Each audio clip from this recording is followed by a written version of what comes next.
Hi friends, in this tutorial I will show you how I extracted this image from the background and managed to keep these hair strands. Let's begin.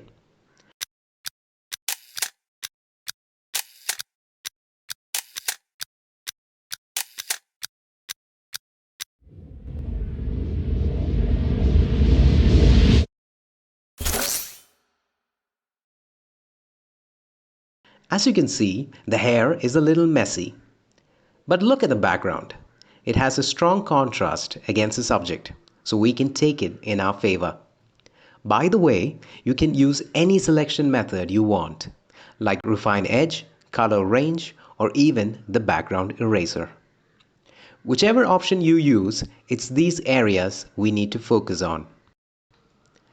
Let's duplicate the layer by pressing Ctrl J and go to menu bar, then select Color Range.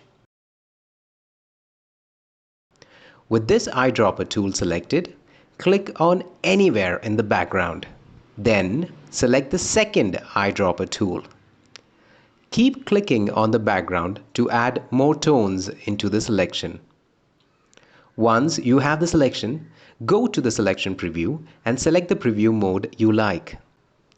I usually go with white matte. Now change the fuzziness so that you get these individual hair strands without distracting it. In this case, I will choose around 42. Now, click the Layer Mask button and invert it by pressing Ctrl I. Now hold the Alt key and click on the Layer Mask, which will turn the preview to black and white.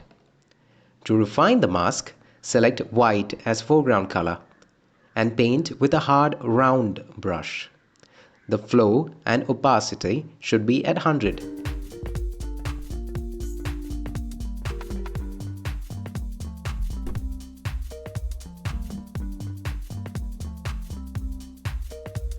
Let's create another layer below and fill in some color.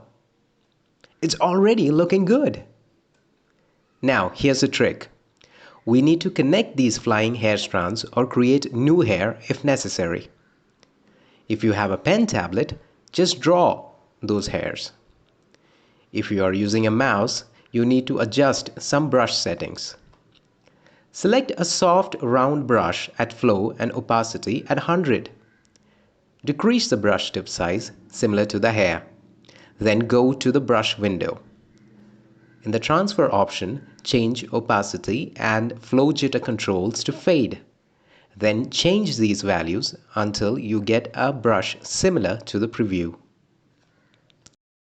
You can save the brush by clicking here.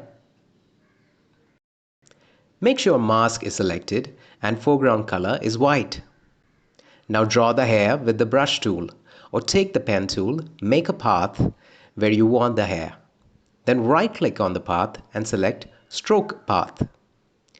After that, select Brush as the option here. Also, uncheck the Simulated Pressure column here. Remember one thing, the stroke will be thicker at the start of the path and it will fade towards the end.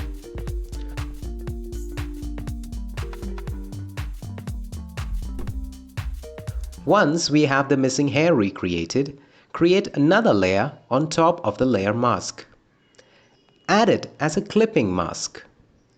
The layer mode should be normal. Now select a soft round brush. Adjust the opacity or flow. Then sample the color from the hair and paint over these flying hair. Only paint over the single hairs. Do not touch where the hair is thicker.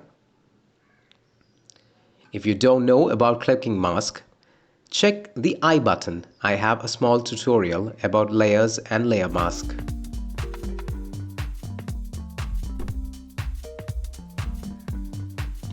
Once we finish that, create another layer. As a clipping mask, of course. Set the blend mode to color. Reduce the flow and opacity of the brush.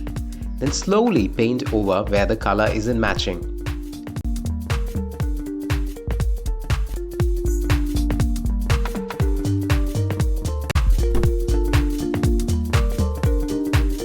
Let's change the background color to see if anything looks odd. Alright, it seems nice. Let's add our new background color and see how it will look. That's it for the tutorial. Hope you learned something new. See you again. Thanks for watching.